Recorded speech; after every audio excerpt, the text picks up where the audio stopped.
ये आटा की जगह पे मैदा का भी बनता है गरौटा, पर जो प्रसाद में चढ़ाते हैं। मैदा भी डाले हैं, आटा भी डाला है, सूजी भी डाला है फ्रेंड्स।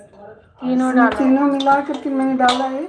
और ये भगवान को भी चढ़ाएंगे।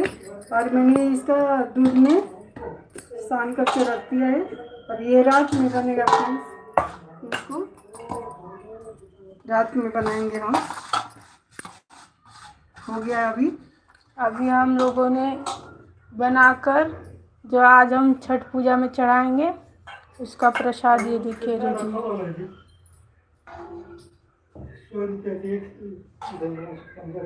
कौन सी? ये देखिए, ये चना भी चढ़ाते हैं, साथ ही साथ पूरी भी। ये देखिए हमने यहाँ पर बना कर रखा है।